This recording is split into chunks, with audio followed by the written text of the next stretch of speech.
My name is Jrald Schroeder. I have a, thank God, a strong science background from MIT, Massachusetts Institute of Technology, bachelor's, master's, PhD, 7 years in the physics staff, seen a whole range of atomic bombs detonated, moved to Israel, met my wife, Barbara Sofer, a great writer, and then teach Torah and science. So luckily, I'm lucky that I have the two that come together. And one of the questions that I'm asked as a scientist is, how can a scientist really believe that there's something what we refer to usually as God? You know, is this metaphysical whatever acting in the world or producing the world? The irony is, the question is really a non-starter. Science has, in fact, discovered God. And you can talk to the hardline atheists, and they will say, it looks like science has indeed discovered God. And how would that be? Well, if you take the trouble of going to the web and there type in WMAP, the initials for a satellite, it's a diagram that shows the development of the universe from the creation over time. It's a timeline. Every word on that diagram comes from the NASA site. It is the condensed knowledge of the scientific community of how the universe created and how it got to where we are today. Each of the lines, the vertical lines, is another billion years. Okay, you start from a burst of energy at the extreme left side of the diagram, and you end up at the far end with the oval. The oval is to indicate expansion in all directions. Of course, because it's a timeline, we can't show that on a single piece of paper.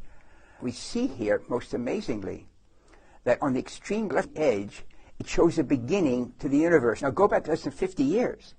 If I were teaching that at Tech, a person could lose tenure saying that there was a creation of the universe. It sounds like it's Bible. Because less than 50 years ago, the overwhelming scientific opinion was the universe is eternal. There was never a beginning. The Bible is wrong from the very first sentence. And then we discovered, suddenly, Arno Penzias and Robert Wilson, the Bell Labs in New Jersey, the northeast of the U.S., discovered the echo of the Big Bang, the energy left over, which George Gamow, 60 years ago, predicted that if there had been a universe created hot and small, it would have exploded, and the energy would get more and more dilute. And Penzias and Wilson, these Arno Penzias and Robert Wilson, discover this energy that had been predicted overnight. The Bible got it right. There was a beginning to the universe. Now, the black in the diagram is nothing. It's not a vacuum. Vacuums are within that diagram, within that cone of expansion. Vacuums are empty space, and space is something. The black of the paper around the diagram is nothing. It doesn't fit in our human brain, because humans think in a box made of time, space, and matter/energy.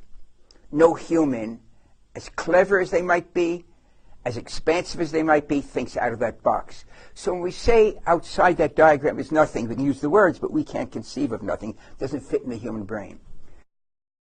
How are we going to have this idea, is there a God or not?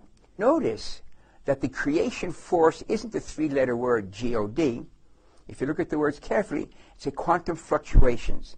That understanding was first brought down by Ed Tryon, brilliant human being, in the journal Nature, almost 40 years ago. The universe allows creation of something from nothing, provided you have the laws of nature, the quantum fluctuation.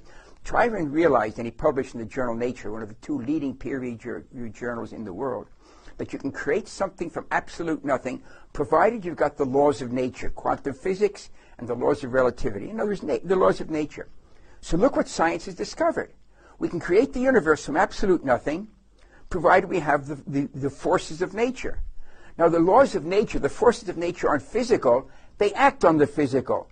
So if they create the universe, that means they predate the universe.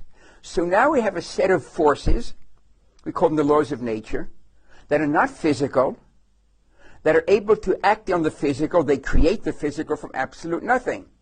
And they predate the universe, which means they predate our understanding of time. Put that together, and it sounds very familiar. If you haven't noticed it, that's the biblical definition of God.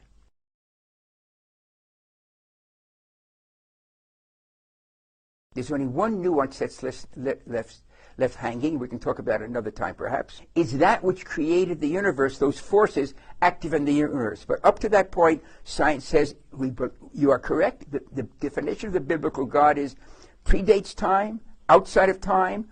God is not a physical being, is a force, and it creates the universe. Science has indeed discovered the biblical God, or we just need one part left. Crucial, that which created the universe is also active in the universe itself. The very fact that you're watching this now pretty much establishes that point.